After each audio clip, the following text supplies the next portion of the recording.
गुरु भगवान के शुक्राने। संसार अध्यस्त है और परमात्मा तो अधिष्ठान है। अध्यस्त कहते हैं कल्पित को, और अधिष्ठान जो बेस होता है, जैसे अधिष्ठान मिट्टी और उसमें अध्यस्त घड़ा, जैसे अधिष्ठान रस्सी और बंद अंधकार में दिखने वाला सांप उसमें अध्यस्त हुआ। परमात्मा सत्य है और जगत असत्य कहें, मिथ्या कहें, कुछ भी कहें, इसमें मतभेद है। अध्यस्त का मतलब वैसे असत्य होता है, सच्चा नहीं, दिखता है। जैसे रस्सी में सांप दिखता है, मृग तृष्णा का जल दिखता है, स्वप्न की सृष्टि दिखती है, ऐसे ये दिखता है, उसको भ्रम अध्यस्त कहते हैं। अब इसमें मतभेद है, कई प्रकृति को सत्य मानते हैं, कोई असत्य मानते हैं, संसार को सत्य मानते हैं, कोई असत्य मानते हैं। अब देखो, प्रवाह रूप से सत्य मानते हैं और स्वरूप से तो असत्य होगा ही, क्योंकि टिकता नहीं, रहता नहीं। जो बात रहे ना उसको सत्य कैसे कह सकते? जो आदमी अपनी बोली को बदल जाए, आज कुछ कहे कल कुछ कहे, उसको झूठा कहते हैं, असत्य कहते हैं, असत्य भाषण है तुम्हारा, ऐसे। अब जो बात समझने की वो ये है, मेन बात क्या है जो माननी होगी, माननी पड़ेगी, वो है शरीर का और हमारा जो संबंध है ये असत्य है। संसार सत्य हो ना हो, मिथ्या हो, असत्य हो, माया मात्र हो, सत्य हो, क्या है क्या नहीं, वो तो अलग चीज़ है, वो छोड़ो, जैसा भी है। लेकिन हमारा और शरीर का जो संबंध है ये असत्य है, पक्की बात। पहले नहीं था और बाद में नहीं रहेगा, इसलिए असत्य हुआ। अभी दिख रहा है, अभी सत्य दिख रहा है, पर आगे चलकर चाहे 100 साल बाद असत्य हो जाएगा। तो जो तीनों कालों में एक सा न रहे उसको सत्य नहीं कहते। इस रीति से हमारा और शरीर का जो संबंध है ये असत्य है। संसार सत्य है कि असत्य है, इसका तो भेद है, लेकिन हमारा और शरीर का जो संबंध है ये तो असत्य है ही है। अब असत्य के त्याग से सत्य की प्राप्ति होती है, और सत्य में स्थिति होने से सत्य का त्याग होता है, असत्य का त्याग होता है। ये दोनों बातें हैं। सत्य में स्थिति हो जाए, भगवान में स्थिति हो जाए, भगवान में मन लग जाए, भगवान की तरफ ध्यान लग जाए, हम भगवान को ही सब कुछ मान लें, तो संसार से ध्यान हट जाएगा। गीता में असत्य के त्याग को भी योग कहा है और सत्य की प्राप्ति को भी योग कहा है, दोनों का नाम योग का है। अब देखो, दुख क्या है? ये जो नाशवान वस्तु है ना, ये दुखदाई नहीं है, इसका संबंध दुखदाई है। फ्रिज है, क्या दुख देता है, पर हमारा है, अब वो खराब हो गया तो दुख देगा, परेशान हो गए। अब आजकल ऐसा टाइम है, मिस्त्री को घर नहीं बुला सकते। अब मिस्त्री घर नहीं आएगा तो फ्रिज कैसे ठीक होगा, तो खराब पड़ा रहे, अब दुखदाई हो गया। तो क्या दुखदाई हो गया? हमारापन, मेरापन।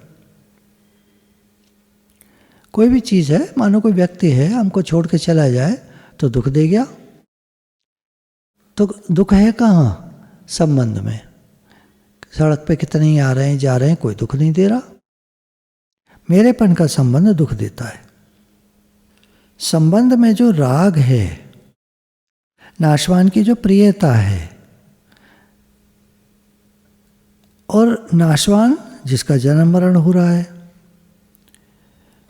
उससे जो प्रियता कर ली, अपनापन कर लिया, फिर आपस में कलह होती है, दुख होता है, संताप होता है, जलन होती है। ये जितने दुख और पाप होते हैं वो असत्य को पकड़ने से होते हैं। देखो, किसी का पैसे में महत्व बुद्धि हो तो अब वो पैसा मान लो हमने रखा हुआ है, वो कोई चुरा ले गया तो हमें दुख होगा, हमारा अपनापन होगा तो। और भगवान का है सब कुछ, तो जिसकी वस्तु थी वो ले गया, दुख क्या? असत्य का यदि त्याग कर दें तो महान आनंद की प्राप्ति होती है। सत्य में स्थिति हो जाए तो महान आनंद की प्राप्ति होती है। अब असत्य के त्याग में बहुत सी बातें हैं। काम, क्रोध, लोभ, मोह, मत्सर, ईर्ष्या, द्वेष, ये सब असत्य हैं। इनके त्याग का ही नाम सत्संग है। जब हम सत्संग में आते हैं तो जैसे हम आए थे, कुछ समय पश्चात, अब समय कुछ महीने, साल, जो भी हो सकता है, हम मन में देखते हैं कि कामनाएं कम हो गई, क्रोध भी कम हो गया, लोभ, मोह, मत्सर भी कम हो गया, ईर्ष्या, एक दूसरे से जलन कम हो गई, द्वेष का भाव था कम हो गया। तो असत का त्याग होता जा रहा है, यही सत्संग है। और सत्य से प्रेम का नाम ही सत्संग है। सत्य से प्रेम हो जाए तो वो भी सत्संग है। बैठकर आपस में जो बात करते हैं हम, ये सत्य चर्चा है। गीता ने कामना के त्याग पर बड़ा जोर दिया है। भगवान को याद रखना और कामना का त्याग करना। कामना किसका नाम है? जो नाशवान है, उत्पत्ति विनाशशील वस्तु है, उसकी इच्छा करना कामना है। जो सत्य तत्व है, नित्य है, उसकी कामना करना जिज्ञासा है। और ये सही हुआ, ये कामना के अंतर्गत नहीं आएगा, ये तो होना चाहिए। प्रेम पिपासा जो कहते हैं वो सत्य है। भगवान से प्रेम की ललक, पुकार, चाहना, भगवान की तरफ चलने वाली वृत्ति सत्य है। और जो उत्पत्ति विनाशशील की तरफ वृत्ति चलती है वो असत्य है। असत्य के त्याग से सत्य की प्राप्ति होती है।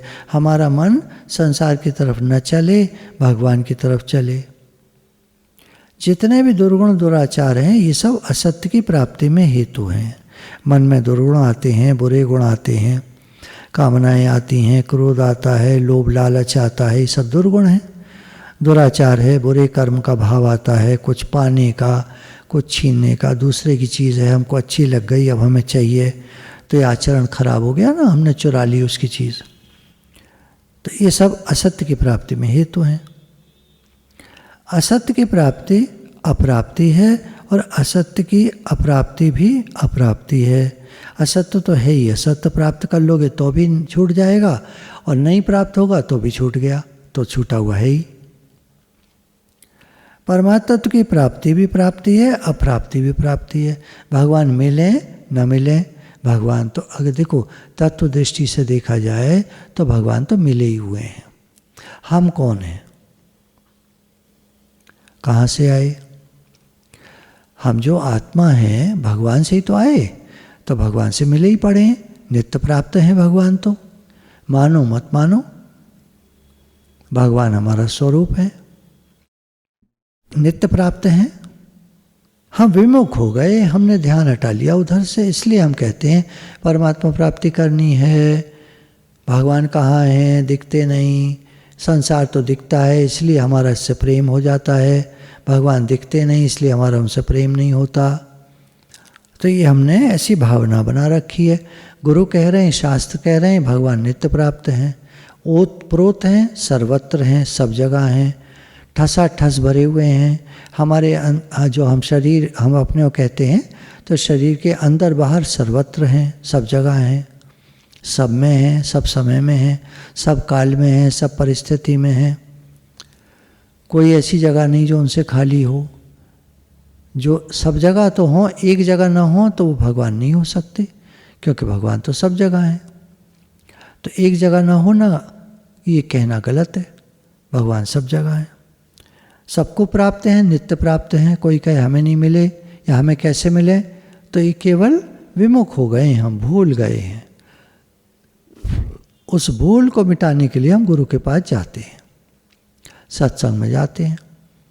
सत्संग के द्वारा भूल मिटती है।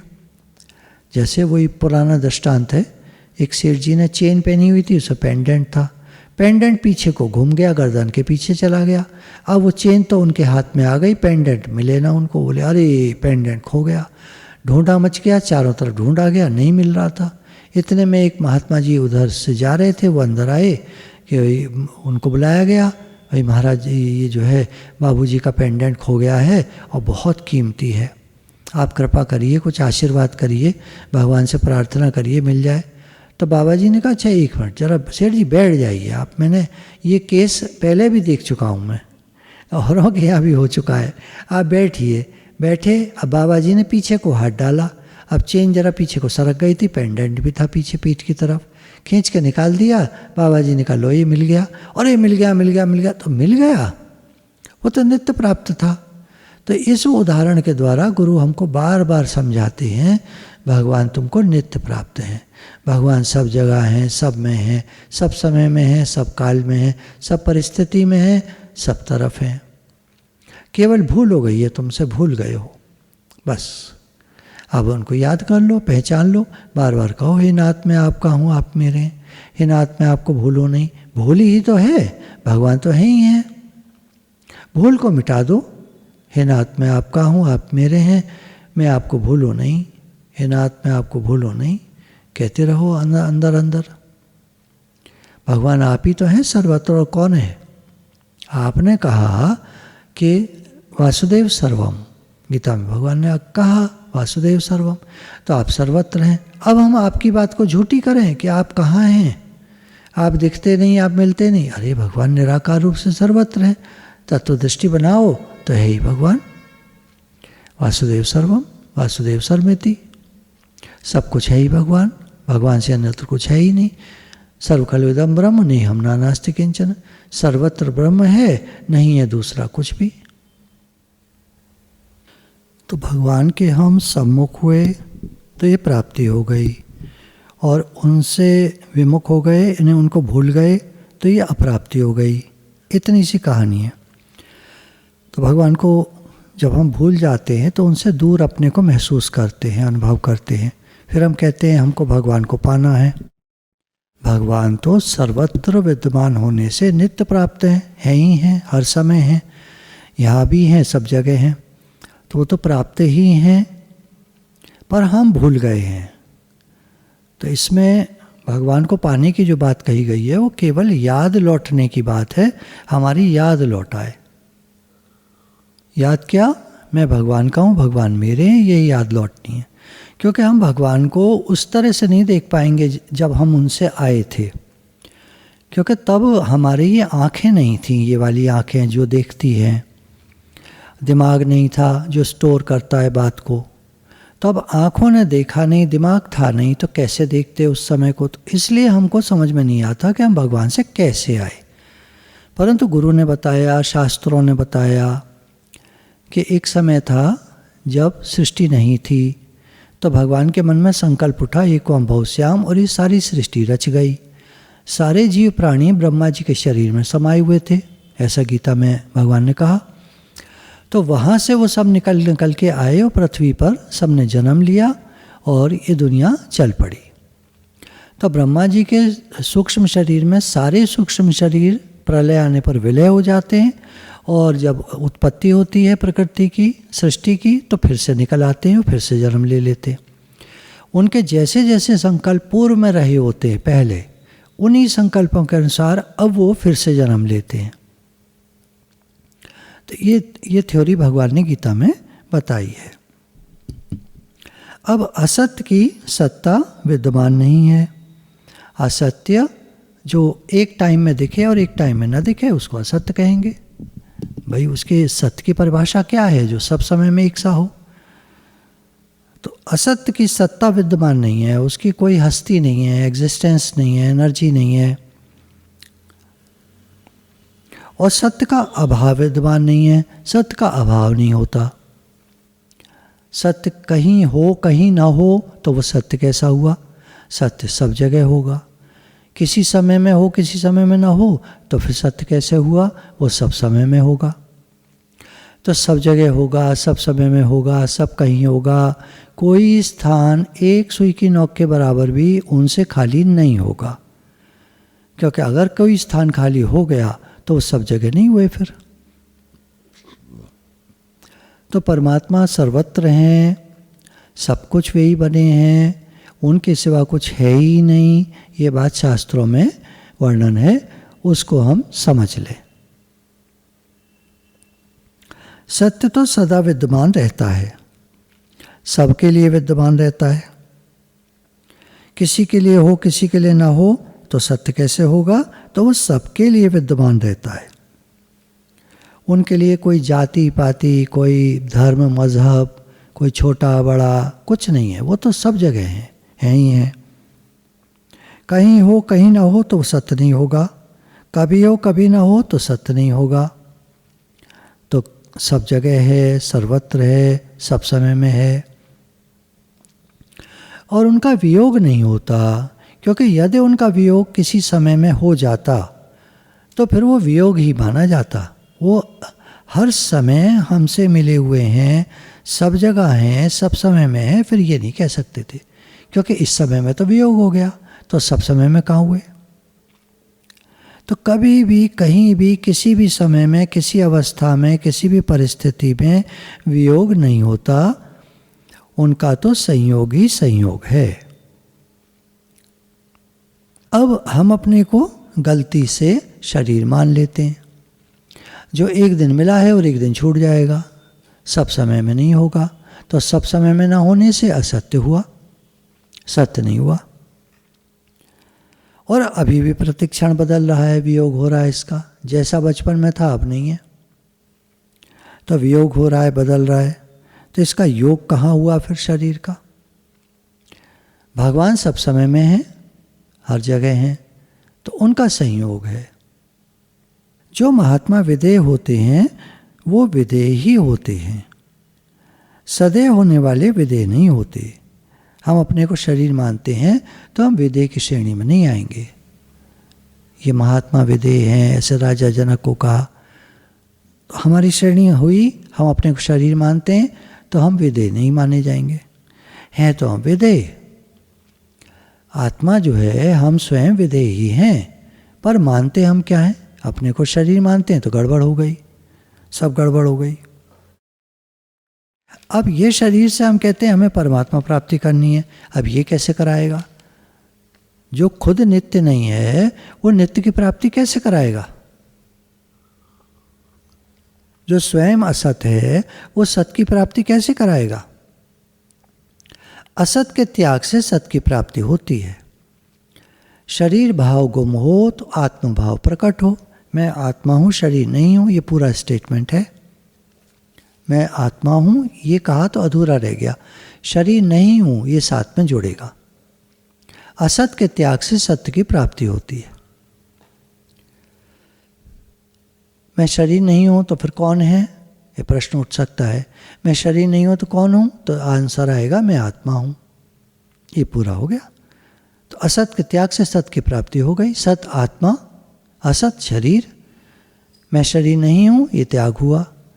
प्राप्ति मैं आत्मा हूँ ये प्राप्ति हो गई। वो तो हम पहले से ही हैं, पर कहा जाएगा ऐसे बात को समझने के लिए।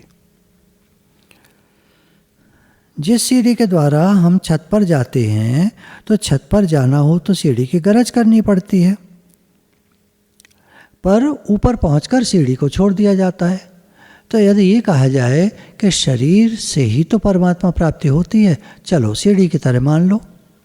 सीढ़ी से ऊपर गए, अब भगवान में बात समझ में आ गई, मैं भगवान का हूँ, भगवान मेरे हैं, पक्की बात। अब शरीर नहीं हूँ,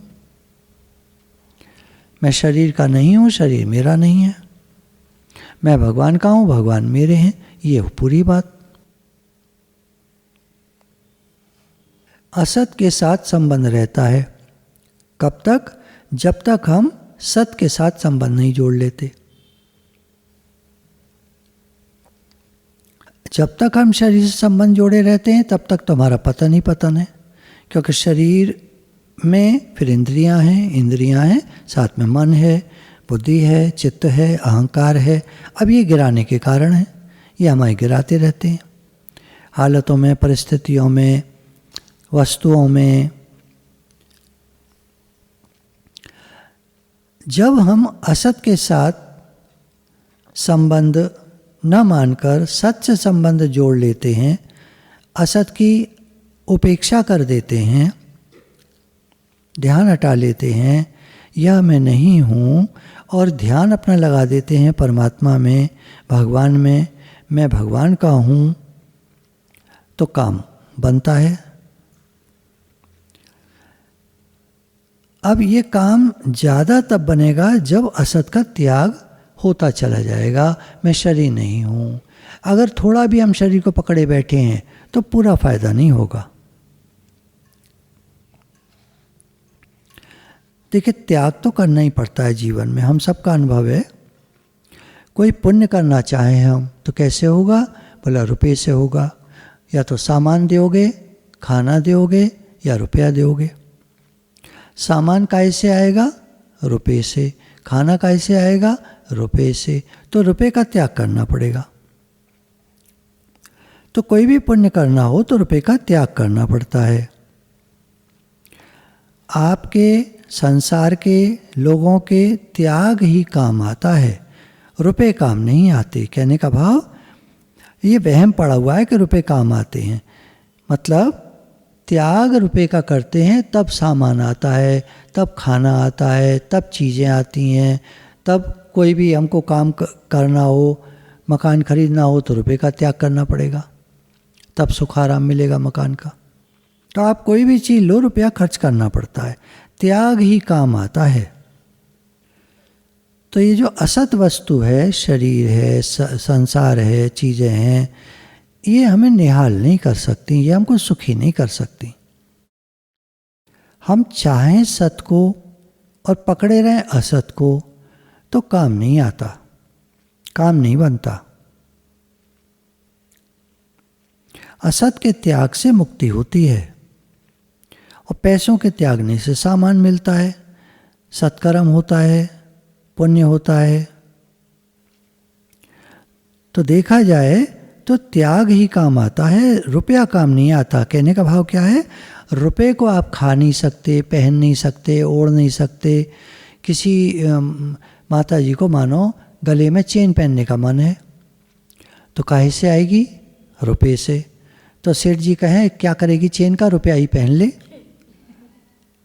तो रुपया काम नहीं आता, चेन काम आएगी पहनने के लिए, तो चेन ही काम आएगी। तो रुपये का त्याग करके चेन आएगी, फिर गले में पहन ले। रुपया अभिमान लाता है, चोरों का डर रहता है, सरकार का डर रहता है। पहले तो सरकार को पुकारते थे हमें बचाओ, चोर आ गया, अब तो सरकारी डाका डाल दे। अब रुपये की तो ये हालत है। तो रुपया खुद काम नहीं आता, स्वयं काम नहीं आता। न खाने के काम आता है, न ओढ़ने के काम आता है। रजाई ओढ़नी है, रजाई कैसे आएगी? रुपये से। तो कोई कहे रुपये, अरे रुपया ही ओढ़ लो, रजाई ला के क्या करोगे? रुपया तुम्हारे पास ही रहेगा और रुपये से ही रजाई आती है, तो रुपया ओढ़ लो। रुपया खर्च भी नहीं हुआ और तुम्हारे पास भी रहा और तुम्हारा काम भी बन गया। तो ऐसे नहीं होगा, रात को तो ठंड लगेगी, रजाई चाहिए। रुपया ओढ़ा ही नहीं जाएगा। सी लो आपस में तो बेकार हो जाएगा। उसमें सुइयाँ लग गई, धागा लग गया, कहर खोल के फिर काम ले लें, बोला फट गए कई सारे। और जब आपने ओढ़ा, रात को सोए, हाथ पैर इधर उधर लगे तो फट गए नोट। तो ऐसे नहीं होता, त्याग ही काम आता है। तो रुपया ना खुद काम आता है, न खाने के काम आता है, न ओढ़ने के काम आता है, न पहनने के काम आता है, न पीने के काम आता है। पगड़ी बांधनी हो तो रुपये बांध लोगे क्या? पगड़ी बांधोगे। आज यदि ये बात हमें समझ में आ जाए तो बहुत कुछ दुख मिट जाएगा। संसार में देखा जाता है, जिनके पास रुपया होता है वो भी दुखी हैं, जिनके पास नहीं होता वो भी दुखी हैं। थोड़ा होता है वो भी दुखी हैं, ज़्यादा होता है वो भी दुखी हैं। इससे कोई बच नहीं सकता। अभाव दुख देता है तो अधिकता भी दुख देती है। जैसे खाने का अभाव हो तो दुखी है आदमी, और ज़्यादा खा जाए तो दुखी है आदमी। अब गोलियां खाओ, पचाओ उसको, नहीं पच रहा तो उल्टी करो, आफत आ गई। लोग कहते हैं, कुछ लोग कहते हैं हमारे बेटा नहीं है, कुछ कहते हैं हुआ था पर मर गया, कुछ कहते हैं हमारे मूर्ख बेटा पैदा हुआ है, बेवकूफ़ है, बात समझता नहीं है, कम अकल है। कोई कहेगा कि पैसे बिगाड़ता है, कोई कहेगा बिगड़ा हुआ है, कोई कुछ कोई कुछ कोई कुछ। तो बेटे में कौन सा सुख हुआ? तो आदमी दो के लिए ज़्यादा मरता है, रुपए के लिए और बच्चों के लिए, तो बच्चों से ही कौन सा सुख मिलता है?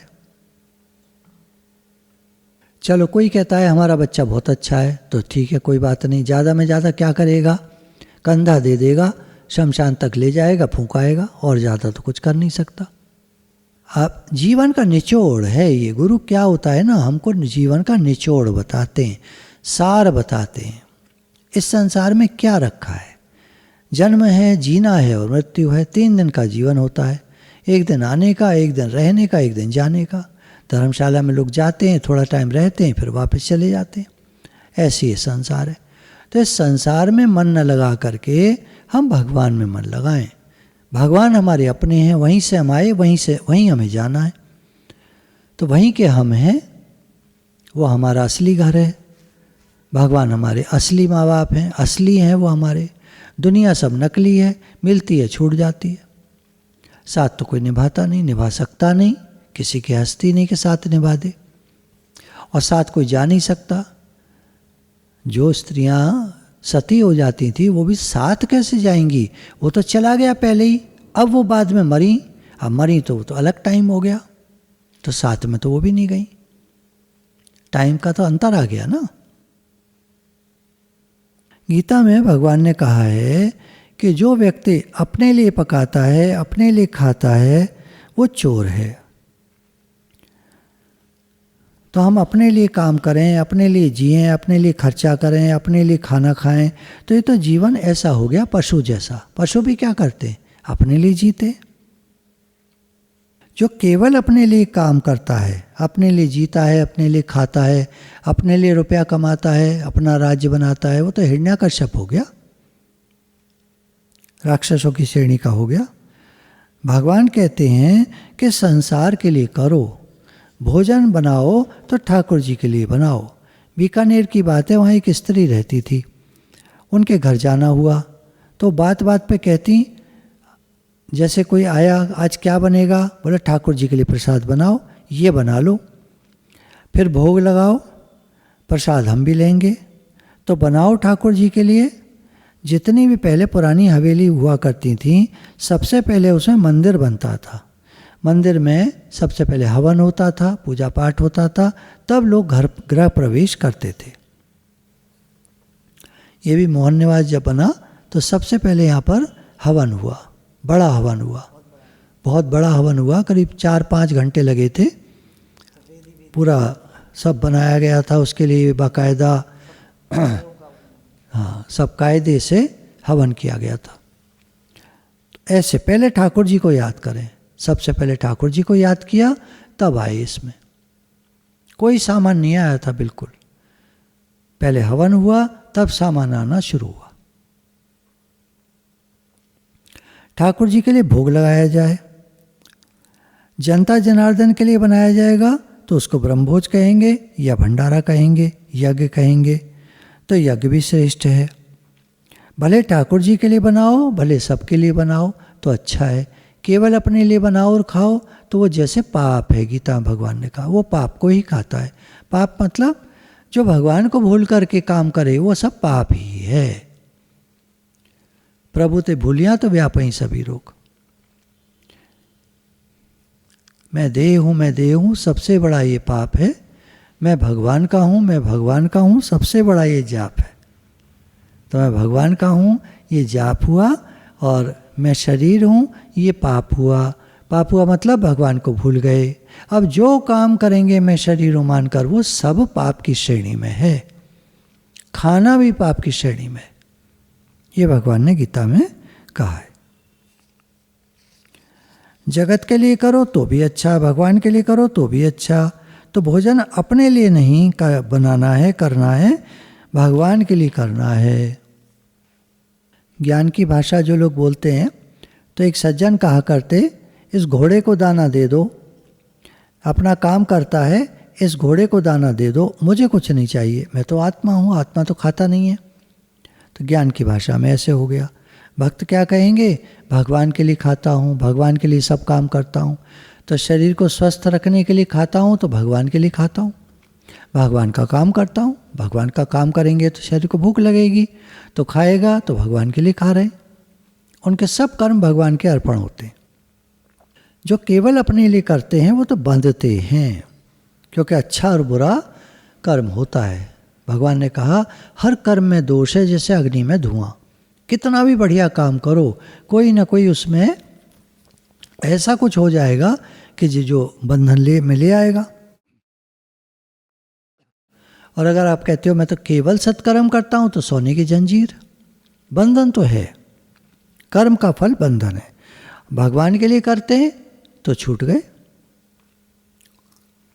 तो जो केवल अपने लिए करते हैं वो तो पाप का ही भक्षण करते हैं, पाप की ही क्रिया करते हैं, पाप ही बनाते हैं। इसलिए सबके लिए करो, भगवान को भोग लगाओ, भगवान के लिए बनाओ, भगवान के लिए सब काम करो, ऐसे।